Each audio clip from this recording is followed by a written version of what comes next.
அந்த சந்திப்புல என்ன பேசியிருக்காங்க அப்படின்னா, விஜய வந்து என் கூட எப்படியாவது ஏதாவது ஒரு வகையில ஒண்ணு கூட்டணி சேர சொல்லுங்க. அதாவது என்னை சட்ட பண்ணாத மாதிரி ஒரு அரசியல் பண்ணிட்டு இருக்காரு. அது வந்து எனக்கு ரொம்ப பெரிய பிரச்சனையா இருக்கு. என்னுடைய அந்தஸ்து, அங்கீகாரம் எல்லாத்தையுமே இழக்க வைக்குது. விஜய்கிட்ட இருந்து என்னை காப்பாத்துங்கன்னு சூப்பர் ஸ்டார் ரஜினி காலில் விழுந்திருக்காரு. இதுல வேற காலை தொட்டு கும்பிட்டுருக்காரு. 15 ஆண்டு கால அரசியலையும் வந்து விஜய்ன்றவர் வந்து தான் சேர்த்து வச்சிருக்கிற எல்லா கூட்டத்தையும் வந்து டெய்லி வந்து உருவிட்டு போயிட்டு இருக்காரு. சீமானவர்கள் சூப்பர் ஸ்டாரை பேசின பேச்சுக்கெல்லாம் அந்த பாய்ஸ் கார்டனுக்குள்ளே அவரை விடக்கூடாது, அதுதான் உண்மை. அதையும் மீறி அவரை உள்ள விட்டு சூப்பர் ஸ்டாரை எதிர்த்தவன் எல்லாருமே ஒரு காலகட்டத்தில் அவர் பக்கத்துல அவர் முன்னாடி கை கட்டி நின்றதும் ஒரு காலில் விழுந்ததும் தான் வரலாறு. அதுல சீமானும் வந்து நமக்கு விதிவிலக்கல்ல. கூச்சமே இல்லாம வெக்கமே இல்லாம மானம் கட்டு போய் அவர் காலில் விழ முடியும் அப்படின்னா எனக்கு தெரிய தமிழ்நாட்டுல இன்னைக்கு தேதிக்கு சீமானால மட்டும்தான் முடியும். இப்படி ஒரு வாழ்க்கை சீமானுக்கும் சீமான் தொண்டர்களுக்கும் இனிமேல் தேவையா? பேசாம கட்சியை கழிச்சு விஜய் கட்சியில் போய் சேர்ந்துடலாம் அப்படின்னு தான் நான் வந்து அவங்களுக்கு ஒரு சஜஷன் கொடுப்பேன், அதான் கொடுப்பேன். இதுக்கப்புறம் சீமான் பயணிக்கிறது வந்து அது தேவையில்லாத வேலை. ஏன்னு வைங்களேன், தன்னுடைய மானத்தையே அடகு வைக்க போறவன் என்ன வீரத்தமிழன், என்ன மானத்தமிழன். ரெண்டு பேருமே வேண்டாம். அதாவது ரெண்டு பேருக்குமே அரசியல் அறிவு கிடையாது மேம். கலாநிதி, உதயநிதி, துரைநிதி, தயாநிதி இந்த மாதிரி நிதியை அள்ளி கொடுக்குறதுக்குன்னே வந்திருக்காங்கன்னு பேசினவர் விஜய். இன்னைக்கு பாத்தீங்கன்னா திமுகன்றது ஊழல் கட்சி, திமுகன்றது நெப்போட்டிசம் இருக்கு அப்படின்றாரு. இவரே நெப்போக்கிட்டு சொந்தமா உழைச்சு மேல வர்றவன் வேற. இன்னொருத்தனை நம்பி மேல வந்துட்டு அந்த ஏணியை எட்டி மிதிக்கிறான் பாத்தீங்களா, அவனை வந்து மக்கள்கிட்ட ஞாபகப்படுத்திக்கிட்டே இருக்கணும். அப்படித்தான் விஜய். இப்ப ஒண்ணு இல்ல, இன்னைக்கு நினைச்சு ஒரு ட்வீட் போட்டாருன்னா விஜய்ன்ற கட்சி இல்லாம ஆகிடலாம்.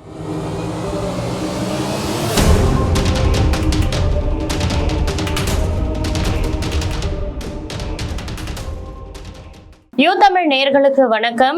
நாம் தமிழர் கட்சி ஒருங்கிணைப்பாளர் சீமான் அவர்களுக்கும் ரஜினிகாந்த் அவர்களுக்கும் உடனான அந்த சந்திப்பு, இந்த சந்திப்பு தான் தமிழக அரசியல் களத்துல வந்து ஒரு பல கேள்விகளை எழுப்பியிருக்குன்னு சொல்லலாம். அது குறித்த நிறைய தகவல்களை இன்னைக்கு நம்ம கூட பகிர்ந்துக்கிறதுக்காக அரசியல் விமர்சகர் மற்றும் தீவிர ரஜினி ஆதரவாளர் சத்யன் ராமசாமி சார் அவர்கள் தான் இணைஞ்சிருக்காங்க. வணக்கம் சார். இந்த சீமான் அவர்களுக்கும் ரஜினிகாந்த் அவர்களுக்குமான அந்த சந்திப்பு அதுதான் பல கேள்விகளை எழுப்பியிருக்கு. அது குறித்த உங்களோட பார்வை என்ன சார்? அது சீமான் அவர்களுக்கு இன்னைக்கு விஜய் வந்து ஒரு பெரிய தலைவலியா இருக்கார். தலைவலியா இருக்கு. ஆமா, இன்னைக்கு முதல்ல இருந்தே நம்ம சொல்லிட்டு இருந்தோம், சீமானுக்கு மட்டுமே பிரச்சனை, வேற யாருக்கும் பிரச்சனை கிடையாது. விஜயனுடைய அரசியல் வருகைன்றது ஒருத்தருக்கு மட்டும்தான் பிரச்சனை, அது யாருன்னா அது சீமானுக்கு மட்டும்தான் சொல்லிட்டே இருந்தோம். இப்போ அதுதான் உண்மைன்னு ஆயிடுச்சு. ஏன்னா இப்போ சீமான் வந்து அவருடைய முழக்கங்கள், அவருடைய சித்தாந்தங்கள், அவருடைய பேச்சுக்கள்லாம் என்னன்னா, ஒரு தமிழன் தான் தமிழ்நாட்டை ஆளணும், ஒரு சுத்த தமிழ் மகன் தான் ஆளணும் அப்படின்ற மாதிரி பேசிட்டு இருந்தார்.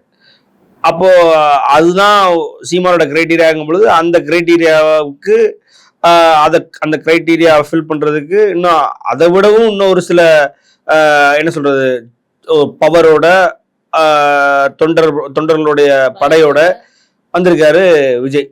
ஸோ அப்படிங்கும்போது சீமானுடைய தேவையின்மை இல்லைன்னு ஆயிப்போச்சுல, அதுதான் அங்க பிரச்சனையே. இல்ல முன்வைக்கிற கொள்கைகள்னு இருக்குல்ல சார், அவர் கொள்கை இவர் கொள்கை நிறைய விதத்துல வேறுபடுதல். உண்மைதான். அப்போ அது ஒண்ணுதான், அதுதான் நேற்றும் சூப்பர் ஸ்டார் ரஜினிகாந்த் அந்த சந்திப்பின் பொழுதும் சொல்லியிருக்கிறாரு.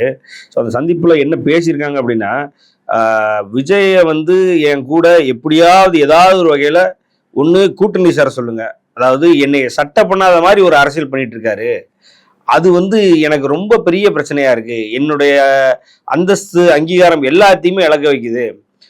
ரெண்டாவது பார்த்தீங்க அப்படின்னா, அதாவது என்னை பத்தி அவர் பேசணும், வைக்கணும், என்னை கூட்டணியில சேர்க்கணும்னா கூட என்னை இன்க்ளூசிவா ஒரு பாலிடிக்ஸ் பண்ண சொல்லுங்க. அவரை கூட்டணியில் கூட வேண்டாம், இன்க்ளூசிவ் ஒரு பாலிடிக்ஸ் பண்ண சொல்லுங்க. ஏன்னா என்னுடைய கட்சியில இருந்து டெய்லி 100 பேர்ன்ற மணிக்கு விஜய் கட்சியில போய் சேர்ந்துட்டு இருக்காங்க. அது என்னால முடியல அப்படின்றதுதான் இவருடைய வெளிவந்த தகவல் சார். தாராளமா சொல்லலாம் மேம். இது வந்து ஏன் அப்படின்னா, இந்த சந்திப்பினுடைய நோக்கமே வந்து அவர் வந்து விஜய்கிட்ட இருந்து என்னை காப்பாத்துங்கன்னு சூப்பர் ஸ்டார் ரஜினி காலில் விழுந்திருக்காரு.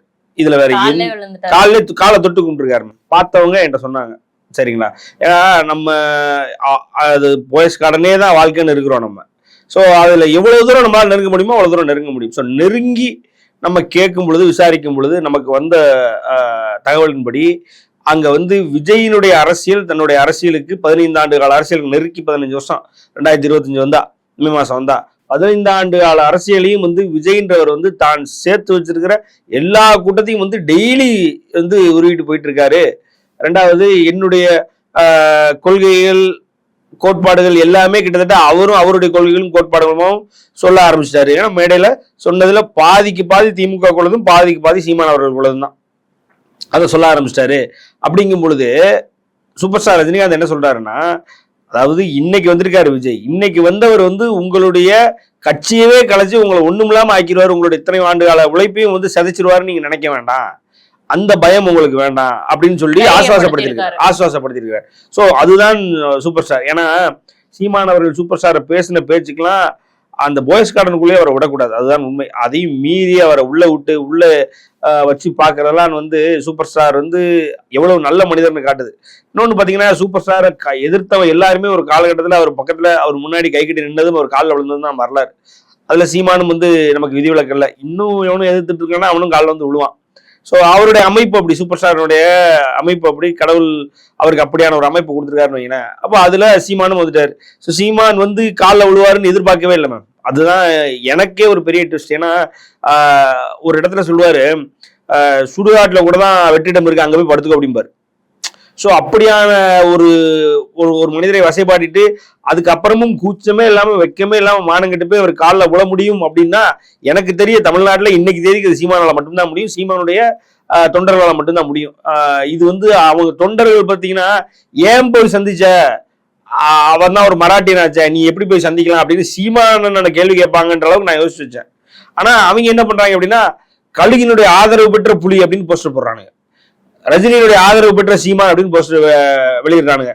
சூப்பர் ஸ்டார் ரஜினிகாந்த் எவ்வளவு நல்லவர் தெரியுமா அப்படின்னு எங்களுக்கு தெரியாதெல்லாம் அவங்க எழுதிட்டு இருக்கானுங்க. இப்போ அவங்க தமிழர் இல்லன்னு தெரியலையா அப்படின்னு அதான் மேம், இதுக்கெல்லாம் தூக்குப்பட்டு தொங்கணுமா அவங்களாம்?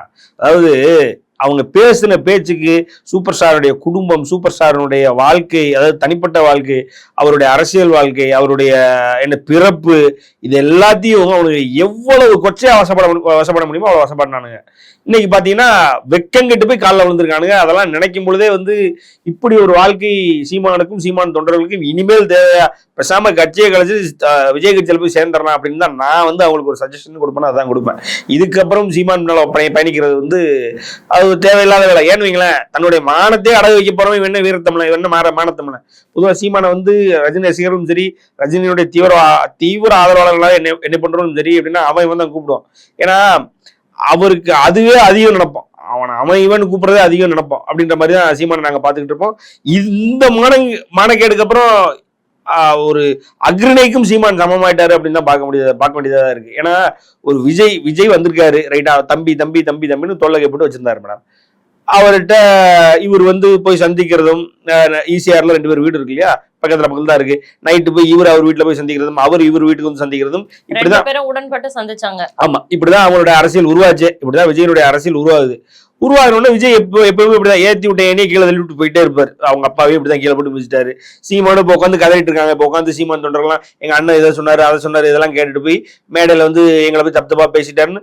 அது விஜயனுடைய டெண்டன்சி. அதுதான். இன்னைக்கு நேரத்துல இல்ல, நாங்க அவரை எனக்கு தெரியும், நானே கிட்டத்தட்ட ஒரு 20-25 வருஷமா பாத்துக்கிட்டு இருக்கேன் அவரை. விஜய்ன்றவர் இவ்வளவுதான் அப்படின்றது தெரியும். ஏத்தி விட்ட ஏனி என்னைக்குமே மதிக்காத ஒரு விஜய். இவரு அவரை போய் சந்திச்சிருக்காரு, அவர் இவரை போய் சந்திச்சிருக்காரு, சந்திச்சு நல்லா பேசிக்கிட்டாங்க, அரசியல் பேசினாங்க, வச்சாங்க. அவர்கிட்ட நிறைய பாயிண்ட்ஸ் எடுத்துட்டு ஒரு ஐடியா நேரம் மேடையில போயிட்டு இந்த அல்லு சில்லுலாம் அது இதையும் கத்தி கலையுது, ஊன்னு கத்திக்கிட்டு பேசினா மட்டும் அரசியல் பண்றேன்னு இது கிடையாது. ஒரு சில பேர்லாம் இது ஒரு முதலை, இது ஒரு என்ன சொல்றது பெரிய கால்வாய், இதுல முதல்ல இருக்கும் அது இருக்கும், உள்ள வராதிங்க அப்படி இப்படிலாம் மிரட்டுறாங்க அப்படின்னு சீமான, அதாவது லெஃப்ட் ஹேண்ட்ல டீல் பண்ணிட்டு போயிட்டாரு. இன்னும் இல்லைன்னா லெஃப்ட் லெக்ல மிதிச்சு விட்டு சீமானை வெளில பத்திட்டாரு. இதை இந்த ட்விஸ்ட் சீமானே எதிர்பார்க்கல. அது சீமான் தான் பொதுவா எல்லாவனையும் போய் காசை கூட அதை கூட இதை கொடுன்னு நல்லா 5 ஸ்டார் ரூமை போட்டு ஏமாத்தி அதெல்லாம் பண்ணுவாரு. சீமானுக்கே ஒரு ட்விஸ்ட் அப்படின்னா விஜய் கொடுத்த ட்விஸ்ட் தான். விஜய தன்னுடைய கண்ட்ரோல்ல எப்பவும் பார்த்தா தன் கைப்பாவை மாதிரி தனக்கு ஒரு தம்பி மாதிரி, அதாவது எப்படின்னா ஒரு இடத்துல கேட்கும்போது நான் சிஎம், விஜய் அசிஸ்டன்ட் சிஎம்ன்ற அளவுக்கு அவர் பிளான் பண்ணி வச்சிருந்தாரு. விஜய் தனக்கு மேல போவாரு, தன்னை சட்டையே பண்ணாம போவார்னு அவர் எதிர்பார்க்கல. இது அவருக்கு ஒரு பெரிய ட்விஸ்ட். அப்ப அப்படிங்கும் பொழுது இன்னைக்கு அரசியல் இல்லாத, இன்னைக்கு எந்த அரசியல் கட்சிக்காரனும் சீமான் கூட போக மாட்டான், ஒருத்தன் கூட போக மாட்டான். ஏன்னா எல்லா இடத்துலயும் ஒம்பளுத்து வச்சாச்சு. இவரும் வண்டி வைக்க கட்டு போய் நிக்க முடியாது. ஒருவேளை நின்னாலும் நிப்பாரு. இந்த எலெக்ஷன்ல அதையும் எதிர்பார்க்கலாம்னு வைங்களேன். ஏன்னா இந்த அளவுக்கு சூப்பர் ஸ்டார் காலையில விழும் பொழுது வேற ஒரு கட்சி கூட கூட்டணி வைக்க போறேன்னு காலைல கூட விழலாம். ஏன்னா அவரு எப்பவும் ரெட்டனாக்கு தான் இருக்கு, மாத்தி மாத்தி பேசக்கூடியவர். நாளைக்கு போய் நின்றுட்டு எப்படி இந்த சங்கினா சக தோழனாரோ அது மாதிரி நானும் கூட்டணின்றது அவரு ஒரு எக்ஸாம்பிள கொடுப்பாரு, கொடுத்துட்டு முடிச்சு விட்டுருவாரு வைங்களேன். அவங்க தம்பிகளாம் அதை எழுதிட்டு அதை வச்சு அதை எழுதிட்டு இருப்பாங்க. அந்த மாதிரி கூட்டணி அப்போ அப்படி எந்த கட்சியும் அவர்கிட்ட கூட்டணி வராது, எந்த கட்சிட்டு போக முடியாது. அப்ப இந்த விஜய் எதிர்த்து நிக்க விஜயினுடைய பலமான ஒரு அமைப்பு தேவைப்படுது. அந்த அமைப்பு யார்ட்டா சூப்பர் ஸ்டார்ட்ட 50 வருஷமா இருக்கு. அப்போ சூப்பர் ஸ்டாரை போய் கவர் பண்ணிடுவோம். சூப்பர் ஸ்டார் போய் கவர் பண்ணிட்டா உடனே சூப்பர் ஸ்டார் ஃபேன்ஸ்லாம் நமக்கு வந்து ஓட்டு போட்டுருவாங்க. அப்படி நம்ம விஜயை நம்ம இல்லாம ஆக்கிடலாம், விஜய் சூப்பர் ஸ்டாரோட ரசிகர்களுடைய ஆதரவுலாம் நமக்கு கிடைச்சிடும், விஜய் இல்லாம ஆக்கிடலாம்னு ஒரு நப்பாசம் இருக்கு. இப்போ விஜய காலி பண்ண சீமான வந்து சூப்பர் ஸ்டாரை சந்திச்சாருன்னு சொல்றீங்க. அதே மாதிரி சூப்பர் ஸ்டாரும் வந்து திரைத்துறையில தனக்கு போட்டியாளரா இருக்கக்கூடிய விஜய அரசியல் களத்துல தோற்கடிக்கிறதுக்காக சீமானுக்கு ஆதரவு கரம் நீட்டு வராது சார். எங்களுக்கு ரெண்டுமே வேண்டாம். நான் என்ன சொல்றேன்னா, மேம் சாக்கடையில வெள்ளை பண்ணி இருந்தானே கருப்பு பண்ணி இருந்தானே ரெண்டும் பண்ணி தானே, ரெண்டு சாக்கடை தானே இருக்கு. அதனால வந்து நமக்கு ரெண்டு பேருமே தேவையில்லை. சீமான்றவன் நமக்கு எதிரி. அவன் வெளிப்படையா பேசி வெளிப்படையா எல்லாம் பண்ணிக்கிட்டு இருந்தான், ரைட்டு. விஜய்ன்றது துரோகி மேம், தலைவரே சொல்லியிருக்காரு. ஏன்னா எதிரியை கூட மன்னிச்சிடும், துரோகியை மன்னிக்க மாட்டேன்னு. எங்களுக்கு எதிரியும் வேண்டாம் துரோகியும் வேண்டாம்னா ரெண்டு பேருமே வேண்டாம். அதாவது ரெண்டு பேருக்குமே அரசியல் அறிவு கிடையாது மேம். சினிமால இருந்து எம்ஜிஆர் வந்தாரு சிஎம், அம்மா வந்தாங்க சிஎம், சாரி கலைஞர் வந்தாரு சிஎம், அண்ணாதுரை வந்தாரு சிஎம், இவங்கெல்லாம் வந்திருக்காங்க, அங்க என்டிஆர் வந்தாரு, இவன் அதை பார்த்து சிஎம் ஆகணும்னு நப்பாசையில சுத்திட்டு இருக்காங்க, ரைட்டுங்களா. ரெண்டு பேருமே இதை தவிர அவங்களுக்கு வேற எந்த முகாந்திரமும் கிடையாது, ரைட்டுங்களா.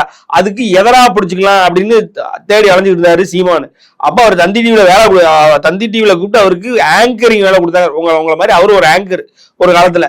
அப்ப தந்தி டிவில சீபா ஆதித்தனாருடைய கட்சி, தந்தி டிவியினுடைய ஓனர் மூத்தவர் தான் சீபா ஆதித்தனார், அவருடைய கட்சி நாம் தமிழர் கட்சின்னு இருந்தது. அப்ப பாலசுப்ரமணியன் என்ன பண்றாரு, சீமானை கூப்பிட்டு இப்படி ஒரு கட்சி இருக்கு, இந்த கட்சியை நடத்துறியான்னு கையில கொடுத்தாரு, ரைட்டுங்களா. சீமானுக்கு ஒரு கொள்கையும் கிடையாது, ஒண்ணும் கிடையாது.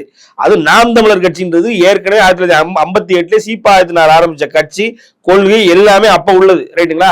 மாநில அந்தஸ்து பெற்ற ஒரு கட்சி அதை மாத்தி எல்லா வேலையும் மாத்தி இருக்கிறாரு மேம். நான் இல்லைங்களா, விஷயம் என்ன அங்கதான் உருவாகுது. அவருக்கு சிஎம் அரசியல் கனவு, சிஎம் கனவு. அதுல இருந்து இந்த கொள்கை இதுதான் என்னுடைய கொள்கைன்றது அவருக்கு ஒரு கொள்கை கிடையாது. ஏன்னா நரேந்திர மோடி ஆதரிச்சு பேசியிருக்காரு, பெரியார் ஆதரிச்சு பெரியார் டிஷர்ட் போட்டு பேசியிருக்காரு. இப்படி எல்லா இடத்துலையும் சுத்திட்டு எல்லா இடத்துலயும் வாய் வச்சுட்டு எதிரா நமக்கு நல்லா இருக்கும், எவன்டா போய் செட்டில் ஆகலாம்னு அலைஞ்சவர் தான் சீமான். உண்மை எதுவுமே வேணான்னு சார். இப்போ எனக்கு இப்ப நான் இருக்கேன், சூப்பர் ஸ்டார் ரஜினி அந்த அரசியல் இல்லைன்றாரு. இன்னைக்கு வரைக்கும் நான் எந்த அரசியல் கட்சியிலும் இணையல. எனக்கு சூப்பர் ஸ்டார் கட்சி அரசியல் சூப்பர் ஸ்டார் ரஜினிகாந்த் தான் வந்து எனக்கு தெய்வம், கடவுள். அவர் தான் எனக்கு மதம், ஜாதி, இனம் எல்லாமே. நான் அது அவர் என்ன பாதையோ அந்த பாதையில தான் பயணிப்பேன். அவர் வேணும்னா வேணும், இல்லைன்னா இல்லை. இதுதான் வந்து ஒரு தலைவனை நோக்கி ஒரு தொண்டன் திரும்புறது. அதே மாதிரி ஒரு கொள்கை பிடிப்புல தொண்டர்களும் அதே பாதையை நோக்கி தானே போறாங்க. நீங்க சொல்றீங்க தலைவன் அதே வழிதானே இருக்கட்டும், தப்புதான், தப்பு இல்லைன்னு சொல்ல. விஜய் கூட இருக்கிறவங்களும் அப்படிதான் போறாங்க, இல்லைங்களா. சீமான் கூட இருக்கிறவங்களும் அப்படிதான் போறாங்க. ஆனா அந்த தலைமை எப்படிப்பட்ட தலைமை? இப்போ சூப்பர் ஸ்டார் ரஜினிகாந்த் இருக்காரு அப்படின்னா எல்லாத்துக்கும் பொதுவா எல்லா நேரத்திலும் இருந்திருக்காரு, ரைட்டுங்களா. யாரையாவது திட்டி பேசியிருக்காரா, யாரையாவது தப்பா பேசியிருக்காரா, யாரையாவது வந்து வேண்டாம்னு பேசியிருக்காரா, இவன் இப்படிப்பட்டவன் அப்படிப்பட்டவன், இவனுக்கு இது சரியில்லை அவனுக்கு அது சரியில்லை அது இதுன்னு எதையாவது பண்ணியிருக்காரா அப்படின்னா எதையுமே பண்ணதில்லை, எல்லாருக்கும் பொதுவாக இருக்காரு. ஆனா இவங்க அப்படி இல்லை, நேரத்துக்கு நேரம். அதாவது அணை விவகாரத்துல சூப்பர் ஸ்டார் அவர்களுடைய அந்த மக்கள் பிரச்சனையில பேசியிருக்காரு மேடம். ஆனா ஒரு கட்சியை எடுத்துக்கிட்டு, ஒரு கட்சி தலைமை எடுத்துக்கிட்டு அந்த கட்சி அந்த ஆட்சி நடத்துறது சரியில்லை வைக்கல அப்படின்னு அவங்க இல்லாத நேரத்துல வெளியில போய் அங்க நான் சிஎம் ஆகுன்றதுக்காட்டி, இப்போ ஜெயலலிதா பத்தி தப்பா பேசினா ஜெயலலிதா தப்பு பண்ணாங்கன்னா ஜெயலலிதா முன்னாடி விரல சுண்டி பேசினாரு. அதே மாதிரி கலைஞர் முன்னாடி பெரியாருடைய மதவாத கொள்கையை நான் எதிர்க்கிறேன், அதாவது மனசாட்சி கொள்கையை நான் எதிர்க்கிறேன், எனக்கு கடவுள் இருக்காரு, கடவுள் மறுப்பு கொள்கையை நான் எதிர்க்கிறேன்னு பேசினவர் super star Rajinikanth. Super star Rajinikanth வந்து கலைஞர் எதிர்க்கவே பெரியாரினுடைய கடவுள் மறுப்பை நான் எதிர்க்கிறேன், நான் கடவுள் இருக்குன்னு நம்புறேன் அப்படின்னு பேசினவர் அவரு. ஒரு மேடையிலே போய் அந்த மேடையில ஒட்டுமொத்த கொள்கையும் ஒட்டுமொத்த சித்தாந்தத்தை நேசிக்கிறவரும் இருக்கும் பொழுது அங்க நீங்க பண்றது தப்புன்னு சொல்லிட்டு வந்துகிட்டே இருப்பாரு. அந்த மாதிரி ஒரு சீமானோ ஒரு விஜய் வரைக்கும் சொல்லிருக்கீங்களா? சீமானு கையை நீட்டி பேசுவாரு, ரைட்டுங்களா. ஆனா ஏதாவது ஃபங்க்ஷன்ல போய் எவனா இருந்தா கையை கட்டிட்டு பக்கத்துல நின்றுவாரு. திருமாவளவன் அவர் பேசாத பேச்சா, விஜயகாந்த் அவர் பேசாத பேச்சா, எத்தனை பேர் அவர் பேசியிருக்காருன்னா அந்த கல்யாணங்கள்ல அங்க எங்கன்னு பார்க்கும்போது கையை கட்டி நின்றுவாரு. அரசியல் களம் வேற, தனிப்பட்ட நிகழ்வு. அதுதான் மேடம், நீங்க அதாவது ஒரு திராணி தைரியம் இருந்தா நீங்க என்ன பண்ணணும் அப்படின்னா, உங்களுடைய கொள்கை கோட்பாட்டு மேல உங்களுக்கு நம்பிக்கை இருந்ததுன்னா நீங்க ஒரு தடவை இந்த சீமானோ விஜயோ மாற்று கட்சியினரை பத்தி, மாற்று கட்சியினர் இருக்கிற மேடையிலையோ ஒண்ணு அஜித் இருக்காரு மேடம், கலைஞரை முன்னாடியே கலைஞரை பத்தி அவர் கட்சியில் நடக்கிற குளறுபடிகளை பத்தி பேசினாரா? அந்த மாதிரி ஒரு இடத்துல விஜய் பேசியிருக்காரா, ஒரு இடத்துல சீமான் பேசியிருக்காரா? அந்த மேடைகள்ல அவங்க இருக்கும்போது பம்மிடுவாங்க. உதயநிதி காட்சி நம்ம பாத்திருப்போம் இணையத்துல. உதயநிதி உட்கார்ந்துருப்பாரு, விஜய் பேசுவாரு, தன்னோட அப்பா சட்டையை எந்த தகுதியுமே இல்லாம ஒரு பையன் எடுத்து போட்டுக்க ஆசைப்படுவான்னு ஒரு கதை ஒண்ணு சொல்லுவாரு. அந்த கதை யாரு? உதயநிதி இருக்க மாட்டார் மேடம். உதயநிதி இருக்க மாட்டார். அது வந்து லியோவினுடைய சக்சஸ் மீட்ல அவர் ரசிகர்கள் மாதிரி பேசுவாரு. சீமானே இதுல சேர்த்துக்கலாம், விஜயெல்லாம் ஏன் சேர்த்துக்கவே முடியாது. விஜய் என்ன தெரியுமா பேசியிருக்காரு? கலாநிதி, உதயநிதி, துரைநிதி, தயாநிதி இந்த மாதிரி நிதியை அள்ளி அள்ளி கொடுக்குறதுக்குன்னே வந்திருக்காங்கன்னு பேசினவர் அவர் விஜய். இன்னைக்கு பாத்தீங்கன்னா திமுகன்றது ஊழல் கட்சி, திமுகன்றது நெப்போட்டிசம் இருக்கு அப்படின்றாரு. இவரே நெப்போக்கிட்டு திமுக வாரிசு அரசியல் இருக்குன்றாரு. இவரே வாரிசை வச்சுதான் சினிமால இல்லைன்னா, அந்த வாரிசுத்துவம் இல்லைன்னா இவருக்கெல்லாம் சினிமால ஒண்ணுமே கிடையாது. விஜய் இன்னொன்னு சொன்னா கிளியரா சொல்ல பாருங்க, சீமானாவது வந்து அதாவது அட்லீஸ்ட் பேசுவாரு. ஒரு கொள்கை எதிரி முன்னாடியே வச்சு அந்த கொள்கையில இதெல்லாம் தவறுகள் இருக்குன்னு பேசக்கூடிய தைரியம் சீமானுக்கு இருக்குன்னு ஒரு பிரச்சனையா நினைக்கலாம். விஜய்க்கு சுத்தமா கிடையாது. இது எதுக்கு நான் சொல்ல வரேன்னா, இவங்க ரெண்டு பேரும் பாத்தீங்க அப்படின்னா ஒரு விஜயும் சரி சீமானும் சரி ஒரு ரஜினிகாந்த் அளவுக்கு தைரியமாக பொதுப்படையில அரசியல் பேசாதவர்கள். இது வரைக்கும் எந்த தைரியமும் கிடையாது. ஏன் அப்படின்னா இவங்க ரெண்டு பேருக்குமே சூப்பர் ஸ்டார் ரஜினிகாந்த் தேவைப்படுறாரு. என்னன்னா சினிமால இருந்த வரைக்கும் விஜய்க்கு இந்த லியோ கடைசி படம் இருக்குல்ல, அதுக்கப்புறம் கோட் இருக்குல்ல, கோட் வரைக்கும் ரஜினிகாந்தனுடைய ரெஃபரன்ஸ் இல்லாம விஜய் ஒரு படம் வந்தது. கோட்ல லியோ அவ்வளவு பெரிய படம், அதுலயுமே வந்து கமலஹாசன் வந்து போனதுக்கப்புறம் ரஜினிகாந்த் படம் பாட்டு ஓடும். எதுக்கு ஓடணும்? அவர் வாழ்நாள் முழுக்க 92ல அவர் நடிக்க வந்தது காரணமே அண்ணாமலை படம் தான். அவரே சொல்லியிருக்காரு ஒரு இடத்துல, அண்ணாமலை படத்துல நான் அதுல உள்ள அந்த தொடைய தட்டி தலைவர் பேசுற வசனத்தை எங்க அப்பாட்ட பேசி காமிச்சு தான் நான் நடிக்க வந்தேன். அதை துறையை பொறுத்த வரைக்கும் ரஜினிகாந்தோட உழைப்பு மேல யாருக்கு இல்ல ரஜினிகாந்த் பயன்படுத்தின ஒரு விஜய்ன்றத பதிவு பண்ணிக்கிட்டே இருக்கணும் மேடம். ஏன்னா நீங்க சொந்தமா உழைச்சு மேல வர்றவன் வேற, இன்னொருத்தனை நம்பி மேல வந்துட்டு அந்த ஏணியை எட்டி மிதிக்கிறான் பாத்தீங்களா, அவனை வந்து மக்கள்கிட்ட ஞாபகப்படுத்திக்கிட்டே இருக்கணும். அப்படித்தான் விஜய் ஏன் நம்ம வந்து இவ்வளவு தூரம் எதுக்குடா விஜய் எதிர்ப்பாளரா இருக்க, எதுக்கு விஜய் தப்பா பேசுறேன்னு கேக்குறாங்களே, என்னைக்குமே வந்து ஒரு நம்பிக்கை துரோகிய நம்ம வந்து ஞாபகப்படுத்திக்கிட்டே இருக்கணும். நேத்து சீமான் தம்பிகள் உட்காந்து எங்களுக்கு தெரியாத இன்ஃபர்மேஷன் கொடுத்துட்டு இருக்காங்க மேடம். ஒண்ணும் இல்ல, சீமான் வந்து கடைசி 11 படத்துக்கு விஜய் படத்துக்கு வந்து வாழ்த்து மடல் எழுதி அனுப்பியிருக்காரு. படம் வெற்றி, சூப்பரா இருக்கு. ஒரு படத்துக்கு கூட அவரு அதாவது அந்த வாழ்த்துக்கு ரெஸ்பாண்ட் பண்ணல. ஒரே ஒரு படத்துக்கு கூட ரெஸ்பாண்ட் பண்ணல. எங்கேயாவது என்னை வந்து சந்திக்கல, நான் உங்களை வந்து சந்திக்கிறேன், நன்றி தெரியும் ஒரு இடத்துல சொல்லலையா. ஆனா சூப்பர் ஸ்டார் ரஜினிகாந்த் வந்து கிட்டத்தட்ட 170 படம் நடிக்க போறாரு. ஒரு படத்துக்கு கூட சீமான வரைக்கும் நல்லா இருக்குன்னு சொன்னது இல்ல. இப்போ விஜய் அரசியலுக்கு வந்திருக்கிறதுனால வேட்டையன் நல்லா இருக்குன்னு எழுதி ஒரு பெரிய லெட்டர் எழுதி அனுப்பியிருக்காரு. நாங்க அப்பவே சொன்னோம், இவ்வளவு நாள் எத்தனையோ படங்கள் இண்டஸ்ட்ரிட்ட அப்புறம் கொடுத்தாரு அவரு இதுதான், அதாவது இந்தியாவிலேயே அதிக இண்டஸ்ட்ரிட்டு ஒரு இண்டஸ்ட்ரியில் வச்சிருக்காருன்னா அது சூப்பர் ஸ்டார் ரஜினிகாந்த் தான். 74 வயசுல வச்சிருக்காரு. ஒரு படத்துக்கு அவன் வந்து இறங்கி எங்களுக்கு நல்லா இருக்குன்னு சொன்னது இல்ல. ஜெயிலர்னு போன வருஷம் உலகத்திலே ஒன்றும் பார்க்காத ஒரு படத்தை எடுத்து வச்சாரு, ஒரு தமிழ் படத்தை. அந்த படத்துக்கே ஒன்றும் இல்லை. இப்போ விஜய் அரசியல் வந்ததுக்கு அப்புறம் வேட்டையனுக்கு நல்லா இருக்குன்னு எழுதி அனுப்புனாரு. அந்த ஒரு படத்துக்கே அவர் எழுதி அனுப்பினாலும் அவரை மதிச்சு போன்ல கூப்பிட்டு தலைவர் பேசியிருக்காரு. இதை நேற்று இவங்க சொல்லிதான் எனக்கே தெரியும், சத்தியமா தெரியாது மேடம். அப்ப இப்படியானவர் தான் விஜய், ரைட்டுங்களா? அதனால சீமானும் ஒண்ணுக்கு ஒண்ணு சளைச்சது இல்லை மேடம். அவரை தோக்கடிக்கிறதுக்கா இவரை 2 பேருமே தோத்து மண்ணா போன்றதா எங்க நினைப்பு. ஏன்னா 2 பேரும் அவன் ஆசைக்காக மக்கள் போராட்டத்துக்கு எந்த வகையிலுமே எந்த ஒரு குரலும் கொடுக்காம, அதாவது அரசியல்ன்ற கட்சின்றதுக்கு முன்னாடி, அரசியல் கட்சி அப்படின்றது தனக்குன்னு ஒரு அங்கீகாரம் கிடைக்கிறதுக்கு முன்னாடி சீமான் எங்கடா கிடைக்கலாம் எங்கடா போலான்னு வாய வச்சுட்டே அலைஞ்சாரு. கடைசியில இது இங்க நாம் தமிழர் பிடிச்சி செட்டில் ஆயிட்டாரு. தந்தி டிவி காசு வச்சு நாம் தமிழர் பிடிச்சி செட்டில் ஆயிட்டாரு. அதே மாதிரி விஜயும் பாருங்க 5 பேரோட கொள்கையை எடுத்து ஏன் கொள்கைன்றாரு.